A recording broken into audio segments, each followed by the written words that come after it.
Hello, ça fait vraiment longtemps, c'est ma première vidéo en quasiment un an, mais du coup j'espère que vous allez toutes et tous très bien.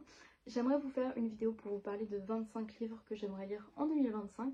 Je ne vais pas rentrer dans les détails de pourquoi j'étais pas là pendant un an, ni pourquoi mes vidéos sont non répertoriées maintenant, mais je vous prépare un petit vlog, je vais essayer de vous filmer ça pour en parler un petit peu plus en détail et aussi vous parler de mes lectures en ce moment. Mais du coup voilà, je sais que la qualité du son n'est pas terrible, je suis désolée, mais ne vous inquiétez pas, ce ne sera pas le cas dans mes futures vidéos parce que normalement j'ai récupéré un micro, c'est mon copain qui doit juste me donner le câble qui va bien avec, mais on testera tout ça dans d'autres vidéos. Et donc voilà, je vais pas trop m'attarder dans cette intro parce qu'il y a quand même pas mal de bouquins dont j'aimerais vous parler. Et voilà, si vous avez des questions ou besoin de plus d'infos, s'il y a des choses que je dis pas dans cette vidéo et tout, n'hésitez pas à me dire dans les commentaires. Moi je suis en tout cas très contente d'être de retour et de vous lire, mais je suis aussi un petit peu tendue parce que ça se sent peut-être un petit peu, je suis un peu gênée. Et je vais essayer d'aller au bout de cette vidéo parce que c'est pas la première fois que j'essaye de la filmer. Voilà pour cette petite intro, on rentre dans le vif du sujet. Tout d'abord, j'aimerais lire Intermezzo de Sally Rooney que moi j'ai en anglais. Et il m'intimide beaucoup parce que Sally Rooney, j'ai beaucoup aimé Où es-tu monde admirable. J'ai un peu moins aimé Normal People, j'avais préféré la série que j'ai vue avant de lire le bouquin.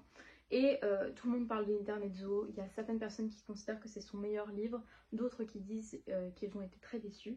Et ça parle de deux frères qui font le deuil de leur père et leur relation amoureuse un peu toxique.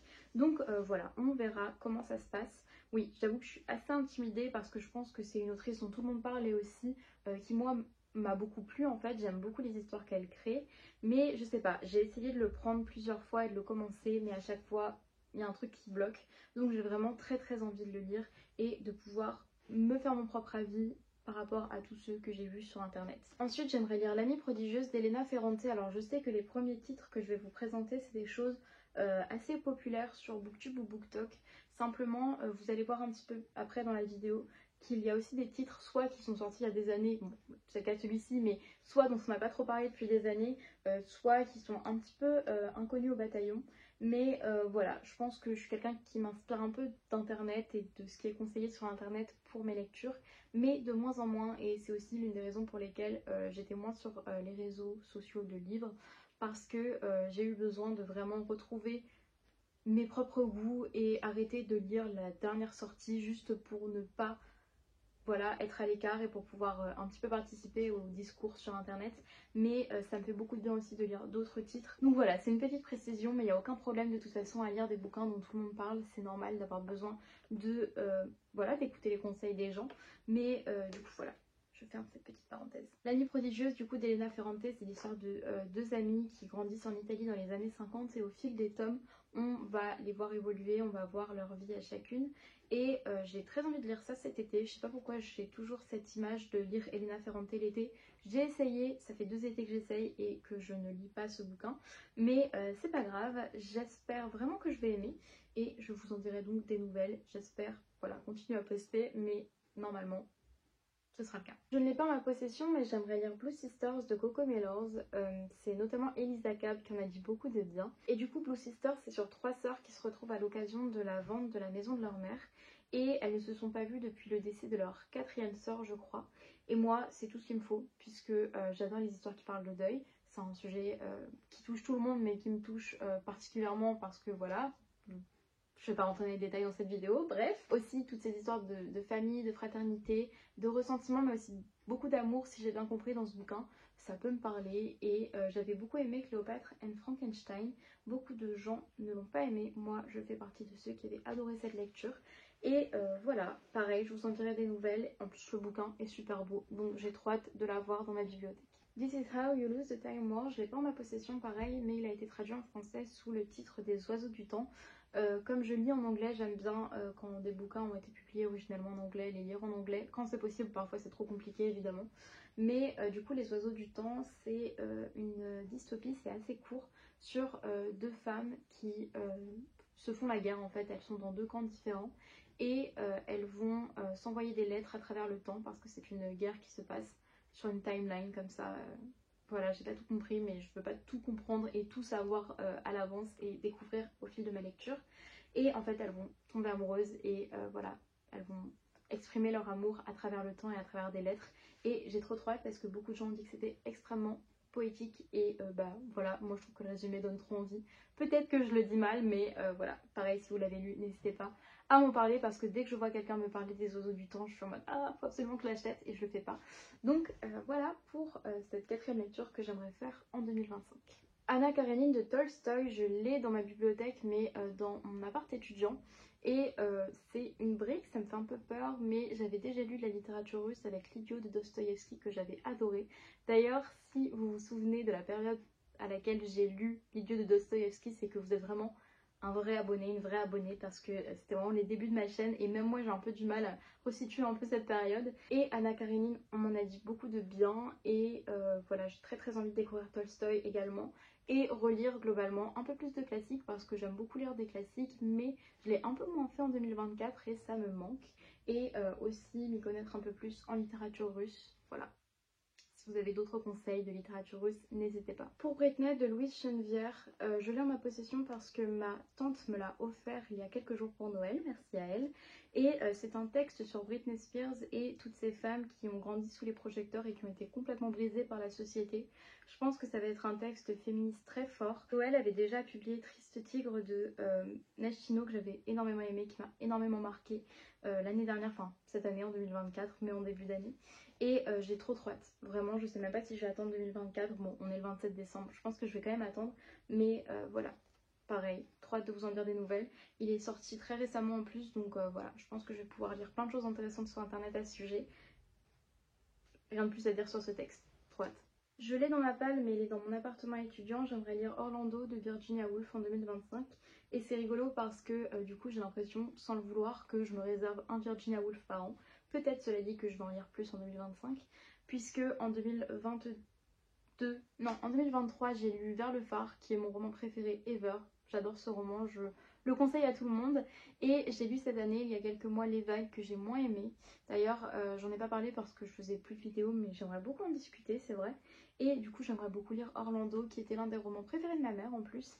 Et vraiment, Virginia Woolf, je l'adore, j'aime énormément son style, je la trouve très intéressante. Je veux tout lire d'elle. Et Orlando, c'est l'histoire d'un personnage qui est tantôt femme, tantôt homme, et qui traverse les époques. Et j'ai trop hâte de lire ça parce que je trouve que c'est l'un de ses concepts les plus originaux et Virginia Woolf. Pareil, il est dans mon appartement étudiant, j'aimerais lire Madame Bovary de Flaubert. Et oui, j'ai fait une licence de lettres, mais je suis une mauvaise littéraire, je n'ai jamais lu de Flaubert. Et vous allez voir que c'est pas le seul classique que j'ai pas lu parce que je vous en réserve d'autres dans cette vidéo. J'aimerais lire Madame Bovary, j'ai étudié Flaubert pendant ma licence mais on l'a jamais lu, c'était jamais une lecture voilà, obligatoire, étudiée. Et j'en ai de nouveau parlé pendant mon début de master que finalement j'arrête, bref, je vous en parlerai plus tard. Et du coup Madame Bovary, enfin il faut que je le lise, j'ai cette jolie édition en plus, je sais pas si c'est une édition collector mais du moins c'est avec une préface d'Elena Ferrante dont j'ai parlé en début de vidéo. Et en plus il est très joli, donc voilà, c'est un supplément. Mais je connais déjà Madame Bovary, je sais ce qui s'y passe, je sais comment ça finit, mais j'ai quand même envie de le lire, donc voilà, je vous en dirai des nouvelles. Il y a de moins en moins de lumière, il va falloir faire vite, mais sinon j'allumerai une lampe, ce sera à mauvaise qualité, mais on s'en fout. Voilà, on n'est pas sur Booktube pour regarder des vidéos studio, moi j'aime bien le homemade, j'aime bien le truc qui est pas forcément très agréable d'ailleurs à voir, mais on s'en fiche, on parle de bouquins. J'aimerais lire A Curse for True Love, donc c'est de la fantasy de Stephanie Garber. C'est le 3e tome de sa série Il était une fois un cœur brisé qui a été publié chez De Saxus. Et bah, ça fait longtemps que tout le monde a fini cette série, mais moi je prends mon temps. J'attendais que le bouquin sorte en paperback. Et c'est mignonné, on va dire. Moi j'aimais beaucoup cette série. C'est pas du tout prise de tête, c'est pas forcément la meilleure série fantasy, c'est pas si bien écrit. C'est surtout pour la romance, j'avoue que moi je lisais ce bouquin. Mais voilà, j'aimerais finir une série, surtout pour me dire que c'est terminé, je peux passer à autre chose. Et j'ai trop hâte en vrai de savoir ce qui s'y passe. Parce qu'à la fin du 2e tome, il y a un gros cliffhanger, un truc énorme qui se passe. Et on verra bien, mais il me semble que comme beaucoup de derniers tomes de trilogie fantasy récente, il a déplu à pas mal de fans, donc on verra bien. Moi j'avoue que comme c'est pas un truc non plus que j'adore, et ben ça va pas forcément m'énerver si c'est pas si bien. Celui-ci je l'ai eu pour Noël par mon père, j'aimerais lire Le Chien Noir de Lucie Barat. En début de mois j'ai lu son dernier roman qui est Roman de ronces et d'épines et j'ai adoré, j'ai beaucoup aimé cette lecture, ça parle de 2 sœurs dans des bois un peu maléfiques, enfin bref. c'est pas la question. Le chien noir, je crois que c'est une réécriture de Barbe Bleue, si je ne dis pas de bêtises. Et j'aimerais vraiment lire ce bouquin. J'avais trouvé la plume de Lucy Barrett vraiment hypnotique et très belle, très lyrique et en même temps assez simple. Et je sais pas, il y avait un truc magique que j'avais beaucoup aimé avec une simplicité mais une profondeur dans ce qu'elle raconte. Et du coup, j'ai trop hâte de le lire. En plus, regardez-moi, ce bouquin est magnifique. C'est les éditions du Typhon. Et du coup, vraiment hâte. J'avoue que je ne connaissais pas du tout cette autrice. Et j'aimerais vraiment suivre ce qu'elle fait à l'avenir, même si ceci est son premier roman. Pas en ma possession, mais j'aimerais lire Un monde plus stable que moi de Capucine Delattre. Et j'ai vraiment trop hâte. Parce que je crois que c'est aussi Lisa qui en a parlé. Capucine Delattre, je la suis sur internet parce que je la trouve très drôle et très intéressante. Et Un monde plus sale que moi, ça parle d'une jeune femme qui grandit pendant l'ère MeToo et qui du coup fait face un petit peu à des choses qu'elle a enterrées ou des choses qu'elle a vécues et elle pensait que c'était normal et en fait ça l'était pas du tout. Et c'est des thèmes qui m'intéressent énormément. J'écris moi-même un petit peu et j'écris un texte qui parle aussi un peu de ces problématiques. Donc ça fait partie des textes que j'aimerais d'abord lire pour moi, pour découvrir la plume de Capucine Delattre. Et aussi parce que bah voilà, j'aime bien ce sujet. Il m'intéresse au point que j'ai envie de l'écrire aussi et du coup ça fait partie peut-être d'inspiration et voilà, si vous l'avez lu pareil, dites-le moi en commentaire. J'aimerais lire un roman qui m'a été conseillé par une amie il y a 1 an et demi, un peu plus d'1 an et demi. C'est Viendra le temps du feu de Wendy Delorme. C'est un roman d'anticipation dans lequel je crois qu'il n'y a plus d'hommes, j'allais dire plus de femmes, mais pas du tout. C'est inspiré des guerrières de Monique Wittig et j'ai vraiment trop hâte aussi pour faire un retour à cette amie qui me l'a conseillé il y a tellement longtemps et pour découvrir la plume de Wendy Delorme. On m'a dit beaucoup de bien de Wendy et j'ai vraiment hâte de lire cette dystopie. Franchement, ça fait partie des livres dont j'attends le plus en fait en 2025 et voilà, en plus je le trouve très beau, j'aime beaucoup cette couverture. Un autre bouquin que m'a conseillé cette même amie, c'est encore de la fantasy et il est sorti il y a quelques années, donc franchement je suis très en retard mais c'est pas grave. C'est Le Prieuré de l'Oranger de Samantha Shannon qui est un fantasy de plus de 800 pages je crois. Et je ne sais pas exactement ce qui s'y passe, je sais qu'il y a des lesbiennes et des dragons, c'est tout ce qu'on m'a dit. Et j'ai trop hâte parce que j'aime beaucoup ces longs romans dans lesquels vraiment on est immergé dans un monde et voilà, j'ai envie de découvrir ce bouquin. Je crois qu'il y a un préquel qui est sorti, mais je ne sais pas si c'est un préquel ou si c'est juste un autre roman dans le même univers. Et on verra plus tard pour celui-ci parce que c'est déjà un bouquin de 800 pages, mais trop hâte. Et je sais qu'il avait beaucoup plu à des gens pareils qui partagent un peu les mêmes goûts que moi. Et voilà, je vais faire deux retours à cette amie entre du coup Viendra le temps du feu et Le Prieuré de l'Oranger. Un roman que j'avais repéré en début d'année ou alors l'année dernière, je ne sais plus, en librairie et qui m'est complètement sorti de la tête avant une vidéo d'Elisa récemment, c'est L'inconnu du portrait de Camille de Peretti. C'est un roman un peu enquête sur une femme qui voilà, je crois que c'est une enquête par rapport à un tableau de Klimt, bah, le tableau sur la couverture en fait. Et je crois que ça a peut-être un rapport avec sa famille, mais je suis pas sûre. Et je crois, il me semble qu'il y a deux timelines, il y a celle de la recherche et celle de la femme, du coup l'inconnu du portrait au début du 19e.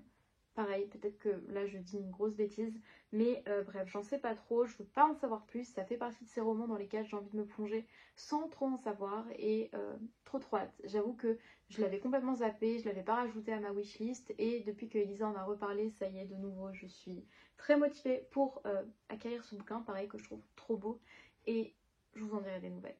Un livre que j'ai dans mon appartement et qui a pris la flotte, dégâts des eaux, bref c'est pas grave, c'est Les années de Annie Ernaux. Alors c'est un peu drôle parce que Annie Ernaux c'est une autrice que j'aime énormément, voilà, je ne gatekeep pas Annie Ernaux, tout le monde connaît Annie Ernaux et voilà, c'est pas moi qui essaye de prétendre que voilà, j'étais là avant. Mais en fait Annie Ernaux, je l'aime depuis des années, j'ai adoré Une femme, La place, l'autre fille aussi que j'avais beaucoup aimé. Et en fait, je l'ai vue pendant une table ronde en début d'année scolaire. Et comme j'ai arrêté mon master et que c'était une période de ma vie assez compliquée, j'avoue que j'ai ce truc de... J'ai envie de continuer à découvrir ses œuvres évidemment, mais penser à Annie Ernaux et penser à lire Annie Ernaux, ça me rappelle cette période de ma vie, même si c'était hyper récent, hein, c'était en octobre, on est en décembre, bref.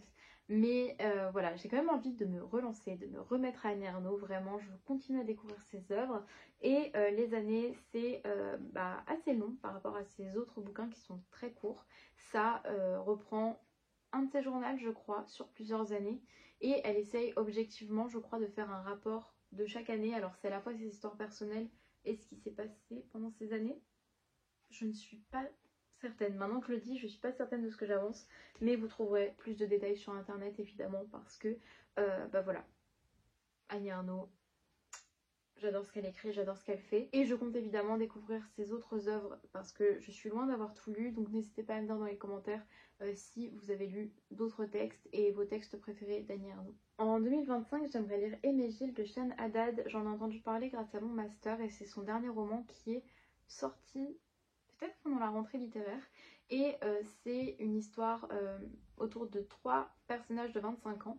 Et c'est à un moment un road trip et il y a des histoires de romance, mais en même temps c'est pas que de la romance, c'est évidemment pas que de la romance et voilà, il faut pas réduire ça à ça parce que je pense que Shane Haddad que j'ai vu aussi, que j'ai rencontré dans une rencontre à la librairie, évoque plein de sujets propres au fait d'avoir 25 ans dans un monde pourri dans son roman, mais je crois aussi qu'il y a beaucoup d'espoir et son premier roman que j'avais pas lu qui s'appelle Tony Tout-Pour avait été très apprécié pour sa plume particulière, pour son rythme et pour son piquant un peu, voilà, c'est ce dont j'ai entendu parler, mais je n'en sais pas plus, donc vraiment je ne peux pas trop m'avancer là-dessus.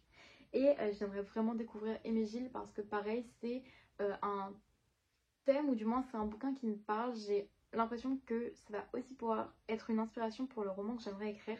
Donc ça rentre aussi dans voilà, ces livres-là, cette liste de bouquins que je me suis fait pour ce qui pourrait m'inspirer. Je me répète.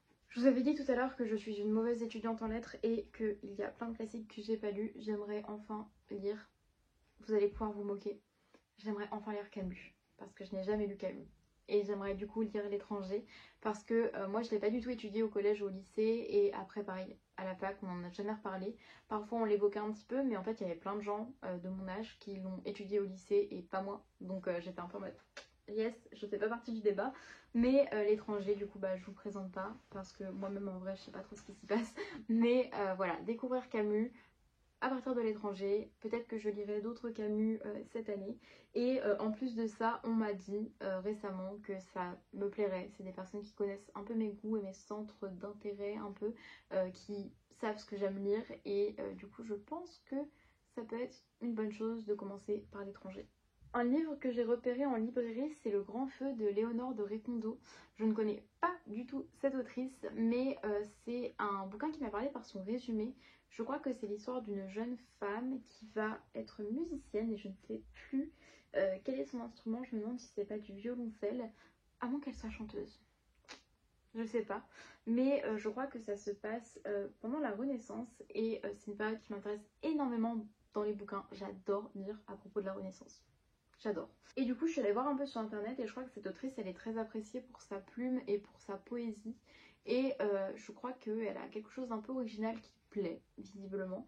D'ailleurs, ça me fait penser au fait que j'ai lu récemment L'amour, la mer de Pascal Quignard et que j'ai adoré ce bouquin. Il se passe pas grand chose, c'est un peu no plot, just vibes autour de personnages pareil pendant la Renaissance qui sont musiciens, qui sont aux Pays-Bas, en Belgique, en France, et on les voit à plusieurs périodes de leur vie. On comprend pas trop les liens des fois, mais ce bouquin était génial, voilà, j'en profite pour vous le recommander. Et du coup, je pense que Le Grand Feu, ça sera un peu dans la même veine, et j'ai trop hâte de mettre la main dessus. En 2025, j'aimerais lire Moi qui n'ai pas connu les hommes de Jacqueline Hartmann, je ne sais pas comment on dit en fait. Et c'est un bouquin dont on a pas mal parlé aussi sur BookTok, BookTube ces dernières années parce qu'il a été traduit, il a eu un grand succès alors qu'il date du XXe siècle, mais de la fin du XXe siècle, donc c'est pas si vieux. Et je crois que c'est pareil, un roman d'anticipation de femmes qui sont dans un bunker et il n'y a pas d'hommes. Et un jour, je crois que le personnage principal sort du bunker et bon bref, apparemment, c'est un peu triggerant. Je pense que vous pouvez comprendre pourquoi. Peut-être que je dis n'importe quoi, hein. D'ailleurs, petite parenthèse de nouveau, je précise que parfois je présente des bouquins avec ce que je pense être le résumé et parfois c'est pas du tout ça. Donc vous pouvez me corriger dans les commentaires, il n'y a pas de souci aussi pour pas que des gens aient une mauvaise idée d'un livre. Mais prenez toujours ce que je dis sur cette chaîne avec un grain de sable. Ça se dit ? Je sais pas si ça se dit, je sais pas si c'est la traduction foireuse d'une expression anglaise, mais voilà, prenez tout ça avec des pincettes plutôt pour être sûr que je ne dis pas de bêtises, allez vérifier tout simplement. Faut faut pas prendre tout ce que je dis pour argent comptant. Et du coup, moi qui n'ai pas connu les hommes, trop hâte. J'ai eu ma phase, comme beaucoup de gens, dystopie à fond quand j'étais au collège. Et du coup, bah, trop envie de lire des dystopies un petit peu plus adultes, des dystopies, voilà, peut-être un petit peu plus profondes que ce que j'avais tendance à lire quand j'étais ado. Et très hâte, pareil avec Wendy Delorme. Trop hâte de me plonger dans ces bouquins qui sont pas forcément joyeux mais qui peuvent être hyper intéressants, surtout vu le contexte actuel. On repart dans la SFFF puisque j'aimerais lire, et c'est très drôle, The Fractured Dark de Megan E. O'Keeffe. Voilà. Et si je dis que c'est très drôle, c'est parce qu'en fait c'est un deuxième tome d'un livre que je suis en train de lire. Donc ça c'est le premier tome. Et en fait je suis à la page genre 175 et il y en a vraiment beaucoup trop. Il y en a presque 500. Et enfin je dis beaucoup trop mais je passe un excellent moment en vrai. Et justement j'ai mis dans ma liste de livres le deuxième tome parce que j'adore ma lecture. Je passe un excellent moment. C'est de la science-fiction, je vais pas tout vous expliquer sinon la vidéo va vraiment faire 1 heure.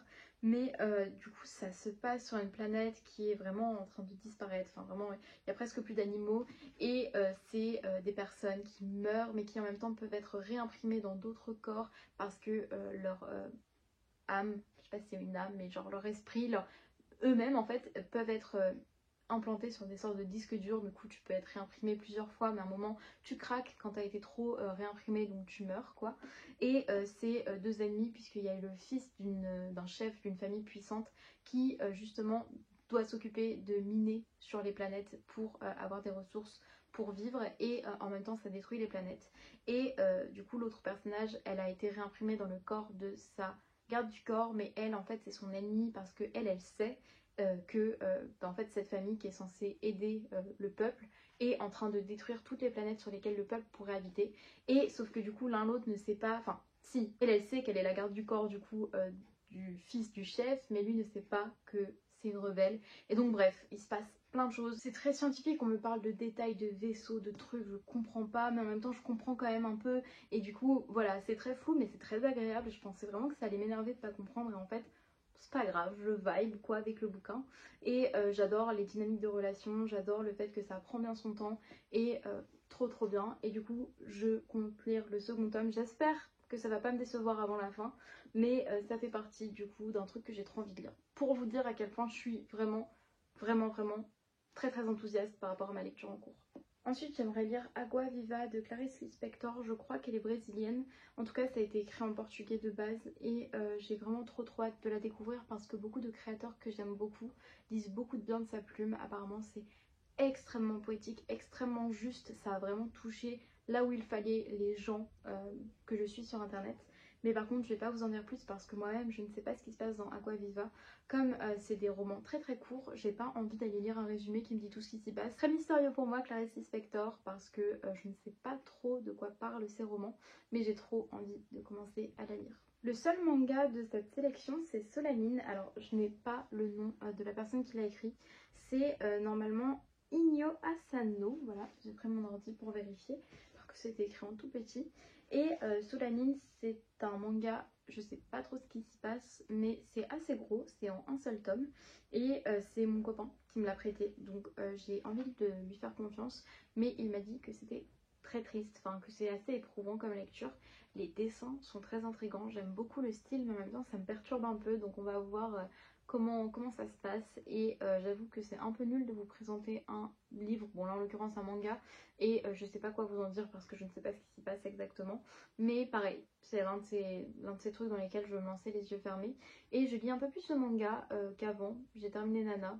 Voilà, je vous précise juste ça pour ceux qui me suivaient avant parce que je vous ai parlé longtemps de Nana. Et depuis, je lis un peu plus de manga parce que mon copain en lit beaucoup. Et donc voilà, j'espère pouvoir vous en dire des nouvelles assez vite aussi parce qu'il me l'a prêté il y a plus de 6 mois. Donc va peut-être falloir que je fasse honneur à ce prêt et que je lui rende un jour. Encore un bouquin que j'ai en ma possession mais pas du tout chez mon père. Je veux lire Nadja de Breton parce que je ne l'ai pas lu. C'est trop nul comme argument, pourquoi je dis ça? Je veux lire Nadja de Breton parce que j'aimerais m'intéresser beaucoup plus au surréalisme. Mon poète préféré c'est Paul Éluard, le surréalisme ça me parle énormément. Et Nadja c'est un peu le bouquin du surréalisme, le roman on va dire, parce qu'on connaît les poètes surréalistes, on connaît les peintres surréalistes. Et j'avoue que moi je ne connais pas du tout les romans surréalistes. Alors j'ai lu L'écume des jours, et je pense que ça rentre dans le surréalisme, mais je suis pas sûre. En tout cas, bref, Nadja, c'est sur une histoire d'amour, c'est semi-autobiographique et on verra ce que ça donne. Moi, je sais que ma soeur n'a pas aimé, il me semble. J'ai vu pas mal d'avis de personnes qui n'avaient pas aimé, mais en même temps, c'est peut-être juste mon entourage, plus que la vie générale sur internet. Et Nadja, du coup, que j'aimerais beaucoup lire. Un autre classique que j'aimerais lire, c'est Le Père Goriot de Balzac. Balzac, je l'ai lu dans un court roman, une nouvelle je pense en fait, qui s'appelait La fille aux yeux d'or, quand j'avais encore cette chaîne, donc en 2023. Et du coup, j'avais beaucoup aimé, c'est l'écrivain préféré de mon père et c'est pour ça que ça fait des années que j'arrête pas de vous dire que je veux vraiment découvrir Balzac, lire enfin un roman de Balzac. Parce que j'avais beaucoup aimé, moi d'ailleurs, c'est pourquoi il est connu de toute façon, la façon dont il qualifie et la manière dont il analyse les personnages de son époque à travers un réseau, enfin les personnes de son époque à travers un réseau de personnages inventés plutôt, à travers du coup sa grande œuvre qui est la comédie humaine. Je pense que je ne vous apprends rien. Et du coup, Le Père Goriot, c'est le bouquin que mon père m'a conseillé pour commencer parce qu'il y a plein de gens qui font des listes de livres de Balzac à lire avec des ordres différents. Mais Le Père Goriot, c'est l'un de ceux qui introduit beaucoup des personnages qui vont être récurrents dans les autres romans de Balzac. Après, mon père m'a aussi conseillé le colonel Chabert. Chabert, peut-être. Chabert. Colonel Chabert, normalement. Donc, à voir si je lis Le Père Goriot ou le colonel, mais j'ai dans tous les cas très envie de lire Balzac cette année. Et puisque je vous ai dit en début de vidéo que je veux lire plus de classiques en 2025, c'est l'occasion. Et enfin, le dernier roman que je veux lire cette année, c'est le mien. Non, c'est pas une blague. C'est vraiment pas une blague, c'est ça mon 25e bouquin. En fait, j'ai mis ça là parce que j'ai très envie pour la première fois de ma vie, s'il vous plaît. Ça fait des années que je parle d'écriture sur les réseaux. J'ai très envie de terminer enfin d'écrire un texte. Et du coup, je vous ai rapidement parlé à travers certaines lectures d'un roman que j'aimerais écrire. Un roman qui se passe dans notre univers, qui concerne des personnages qui ont la vingtaine, 20, 25 ans. Et du coup, j'aimerais beaucoup prendre cette année pour écrire. Je dis prendre cette année, mais j'ai quand même travaillé, reprendre mes études et tout. Mais vraiment, cette année, m'investir plus dans mes routines et dans mes passe-temps. Et dans mes passe-temps, il y a évidemment l'écriture. Et donc, j'aimerais pouvoir, d'ici la fin de l'année, avoir écrit au moins un premier jet que je puisse imprimer joliment, même s'il y aura plein de choses à corriger à mon avis, et pouvoir le lire. Et avoir le plaisir de me lire. Alors, certains disent que ce n'est pas un plaisir et que c'est plutôt une torture de se relire parce qu'on est trop autocritique, mais juste avoir la satisfaction de me dire ok, je suis allée au bout d'un projet. Donc voilà, c'est peut-être un peu nul, c'est peut-être un peu prétentieux de dire ça pour son 25e livre à lire pour 2025, mais je me suis dit que si je le dis dans cette vidéo, si je fais une vidéo à la fin de l'année pour vous dire ce que j'ai pensé de mes lectures, je pourrais me regarder dans les yeux et me dire si jamais je n'ai pas écrit Mathilde, c'est pas bien ce que tu as fait là, t'es pas allée au bout de ce projet d'écrire un premier jet, et ça va un peu du coup me responsabiliser. Donc voilà, je vous en dirai des nouvelles parce que j'ai envie de vous parler d'écriture sur cette chaîne, même si j'ai pas la prétention de pouvoir vous donner vraiment beaucoup de conseils, mais peut-être vous faire des vlogs et des petites updates sur l'écriture, comme je faisais quand j'étais un peu plus active sur cette chaîne. Bon bah voilà, ça s'est pas trop mal passé, j'ai été plus à l'aise que ce que je pensais au fur et à mesure de la vidéo. N'hésitez pas à me dire dans les commentaires ce que vous avez prévu de lire pour 2025, que ce soit les 25 titres que vous avez prévus ou pas, ou plus, ou que sais-je. Moi j'adore vos commentaires et d'ailleurs si vous me regardez encore après une année sans vidéo, merci, et ça me fait trop plaisir. Enfin, je pense encore beaucoup à vous, aux personnes qui commentaient mes vidéos, ça me faisait beaucoup de bien quand je postais à l'époque, et j'espère pouvoir vous filmer de nouvelles vidéos avec un meilleur son la prochaine fois, peut-être un jour, qui sait, une meilleure qualité image, mais pour l'instant je trouve que ça fait le taf, et du coup, passez une bonne fin d'année ou une bonne nouvelle année selon le moment où je poste cette vidéo, et à très bientôt pour une prochaine vidéo sur cette chaîne.